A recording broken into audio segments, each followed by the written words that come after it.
Voilà une correction donc plus rapide de la question 2 qui est ici. Finalement, si vous précisez que le triangle ABC est rectangle en B, vous utilisez, comme je disais, la tangente de l'angle BCA. Vous trouvez que l'angle BCA mesure 10,4 degrés approché au dixième. Puis vous précisez que BCA et l'angle alpha sont alternes internes, programme de cinquième, définis par deux droites parallèles qui sont tracées en pointillés ici et ici dans l'énoncé, donc alpha aussi mesure 10,4 degrés. C'est beaucoup plus rapide comme ça.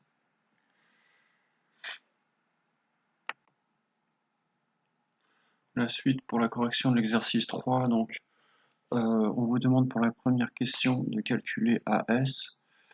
Simplement, vu que dans l'énoncé, vous connaissez la longueur MS, vous connaissez la longueur AI.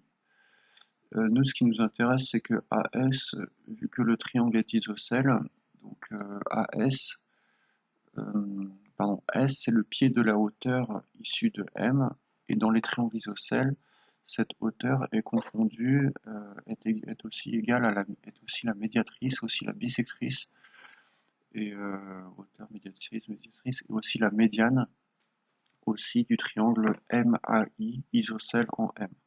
Nous, ce qui nous intéresse ici, c'est la médiane. Cette hauteur MS là que je montre avec mon curseur est aussi la médiane dans un triangle isocèle. Ça, c'est une propriété qui est vieille de cinquième. Donc, puisque c'est la médiane, elle partage le point S, partage le segment AI en deux parties égales. S est au milieu de AI. Donc, vous devez simplement calculer 11 divisé par 2. Pour la question B, il faut trouver la mesure de l'angle AMS. Donc maintenant que vous connaissez AS, et maintenant qu'on vous donne dans l'énoncé la longueur AMS qui vaut 2,5, vous pouvez utiliser la tangente de l'angle AMS, et vous écrivez le côté à pas opposé qui est égal à AS, divisé par le côté adjacent à l'angle M qui est MS, et vous avez cette formule-là qui apparaît.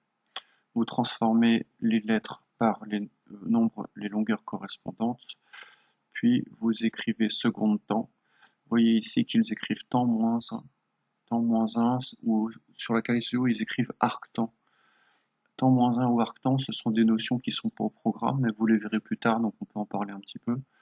C'est juste la fonction réciproque de la fonction tangente. C'est en gros, si vous voulez chercher l'antécédent connaissant l'image, alors vous utilisez temps moins 1 ou arc-temps selon les livres. Et la calculette la Casio utilise le vocabulaire arc-temps. Je rappelle que c'est pas au programme, vous pouvez juste écrire le résultat directement. 65,6. Vous remarquez ici qu'ils ont fait dans le corriger une erreur d'unité, et donc ce sont des degrés bien sûr pour les angles. Donc 65,6 degrés. Ensuite, je vérifie juste quelque chose. Voilà.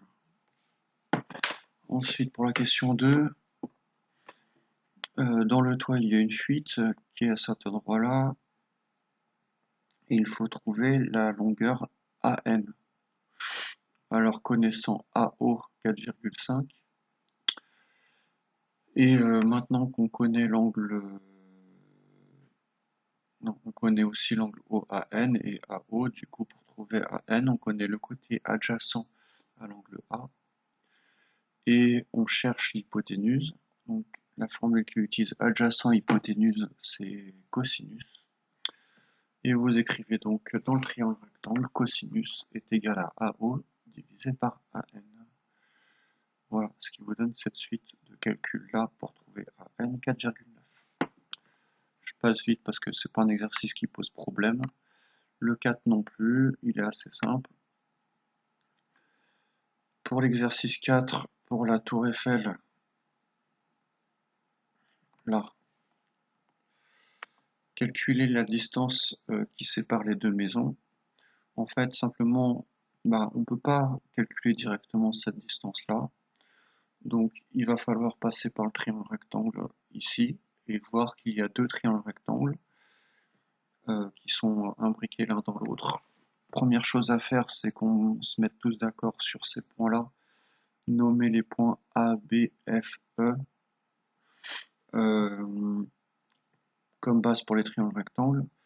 Et si on se place dans le triangle, dans le grand triangle ici, là, là, là, connaissant l'angle de 30 degrés, connaissant la hauteur ici, il est donc possible de trouver la longueur du côté adjacent que je surligne avec mon curseur jaune. Donc toute cette longueur-là, on peut la trouver en utilisant la tangente, côté opposé sur côté adjacent, à l'angle de 30 degrés. Donc vous utilisez la tangente de l'angle de 30 degrés qui est donc égale à l'opposé 312 mètres divisé par AF. Ensuite, vous faites le produit en croix et puis vous trouvez 540,4. Vous recommencez avec exactement le même calcul avec l'angle de 45 degrés pour trouver la distance entre cette maison-là et le pied de la tour. Et vous trouvez donc à nouveau tangente, sauf que cette fois c'est tangente de 45 degrés et vous trouvez 312 mètres divisé par BF. Vous faites le produit en croix, vous trouvez 312 mètres et finalement vous soustrayez la grande distance 540 obtenue en première partie moins la petite distance 312 obtenue en deuxième partie, ça vous donne la distance entre les deux maisons qui est de 228,4 mètres. Au niveau de la précision de l'écriture, ici on ne peut pas mettre un signe égal, on peut mettre seulement environ égal parce que ça sous-entendrait, vu que AB serait égal à 228 mètres,4, ce qui est faux, c'est seulement approché. Voilà. Il y a pas mal de petites erreurs dans tous les corrigés qu'on trouve un petit peu partout, même dans les livres.